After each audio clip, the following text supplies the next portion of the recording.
तो let us now move on to the next section, जहां हम स्पेसिफिक हीट कैपेसिटीज और इंडिकेटर डायग्राम्स को देखेंगे। The first thing we will study is heat capacity. Heat capacity is denoted by the letter capital S, और उसको define करते हैं as the amount of heat जिसकी वजह से एक सिस्टम का टेम्परेचर 1 डिग्री सेल्सियस से रेज हो जाता है। So let's say system Ti equal to T1 temperature पर है।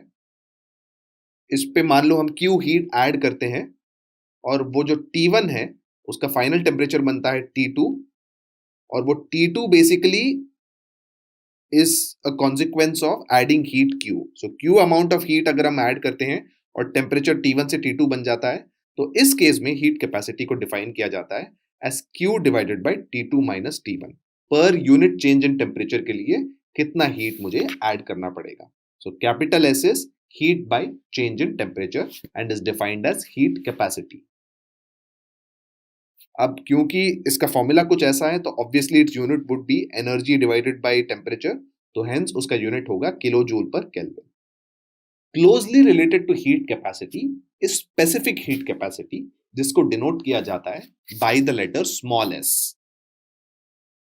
स्पेसिफिक हीट कैपेसिटी की डेफिनेशन है कि वो अमाउंट ऑफ हीट है जिससे किसी सब्सटेंस के 1 ग्राम का टेम्परेचर 1 डिग्री सेल्सियस से बढ़ जाता है। So the only difference is specific heat capacity में हम एक स्पेसिफिक मास यानी कि 1 ग्राम के टेम्परेचर को 1 डिग्री सेल्सियस से बढ़ाते हैं। Mathematically small S specific heat capacity is heat capacity divided by mass, तो जिसका फॉर्मूला हो जाता है Q by M times T2 minus T1, और इस फॉर्मूले की वजह से उसका यूनिट हो जाता है किलो जूल पर kilogram kelvin.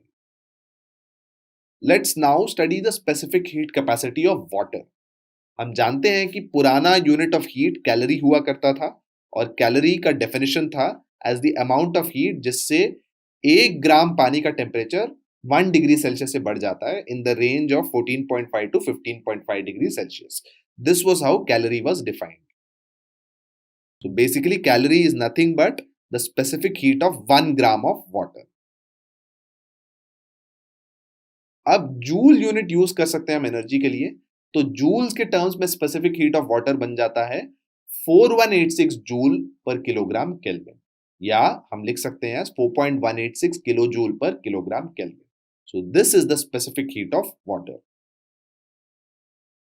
There is one more quantity called the molar specific heat capacity.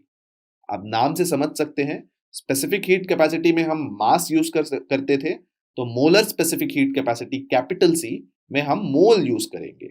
So molar specific heat capacity is the amount of heat जिससे 1 mole of a substance 1 degree Celsius से बढ़ जाता है। So capital C is S by mu, where mu is the number of moles. So Q by mu times T2 minus T1 is defined as the molar specific heat capacity. उसका unit होगा kilo joule पर मोल kelvin. जो molar specific heat capacity है वो following factors पर depend करता है: substances की नेचर पर, सब्सटेंसेस के टेम्परेचर पर, और किस कंडीशन पे हम हीट सप्लाई कर रहे हैं, इन तीनों पे डिपेंड करता है। सो वील सी डिफरेंट प्रोसेसेस, और अलग अलग प्रोसेसेस के लिए अलग अलग स्पेसिफिक हीट होते हैं। सो प्राइमरीली हम 2 मोलर स्पेसिफिक हीट्स के बारे में डिटेल में पढ़ेंगे। They are molar specific heat at constant pressure Cp and molar specific heat at constant volume Cv. So P stands for constant pressure and V stands for constant volume. जो पहला molar specific heat है Cp, it is defined as the amount of heat जिससे 1 मोल substance का temperature 1 degree Celsius पे बढ़ जाता है, but ये बढ़ाने के समय हम प्रेशर को कांस्टेंट रखते हैं। That is defined as Cp। क्योंकि हम जानते हैं heat is a path dependent function, तो हम प्रोसेस को अलग करें तो अलग स्पेसिफिक हीट मिलता है। That brings me to the second molar specific heat, molar specific heat at constant volume Cv। वो भी amount of heat required to raise the temperature of 1 mole through 1 degree Celsius होता है, but इस बार हम pressure constant नहीं रख रहे हैं, हम वॉल्यूम कांस्टेंट रख रहे हैं। तो वॉल्यूम कांस्टेंट रखते हुए सब्सटेंस के टेम्परेचर को बढ़ाया तो Cv स्पेसिफिक हीट होता है, और प्रेशर कांस्टेंट रखते हुए टेम्परेचर को बढ़ाया तो Cp कांस्टेंट प्रेशर वाला स्पेसिफिक हीट होता है। So now let's see how do Cp and Cv compare with each other. हम जानते हैं for a constant volume process अगर मैं देखूं तो डेल्टा V 0 होगा. तो फर्स्ट लॉ ऑफ थर्मोडायनेमिक्स जो कहता है कि delta Q is delta U plus P delta V, यहां पे अगर मैं डेल्टा V 0 डाल दूं तो डेल्टा Q बन जाता है डेल्टा U. सो कांस्टेंट वॉल्यूम प्रोसेस के लिए जो भी हीट है वो इंटरनल एनर्जी चेंज में चले जाता है. So this is the first thing. So for a constant volume process all the heat supply changes the internal energy of the system. अब कांस्टेंट प्रेशर प्रोसेस में देखूं, I basically can say that there will be a change in the volume, जैसे कि आप देख सकते हैं.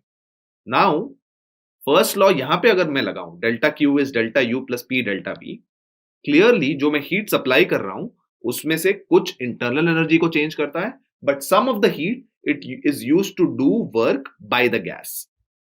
इसका मतलब यह है कि same change in internal energy के लिए मुझे बहुत ज्यादा हीट देना पड़ेगा, क्योंकि for a constant pressure process not all the heat is used to change internal energy. That means constant pressure process में मुझे अगर टेम्परेचर बढ़ाना है सिस्टम का, I would need more heat and hence मैं कह सकता हूं कि Cp is greater than Cv. सो हमेशा molar specific heat at constant pressure is greater than molar specific heat at constant volume. Let's now do a concept test.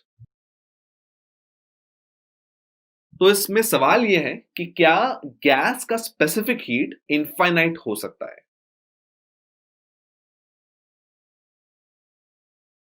So the answer to this is yes.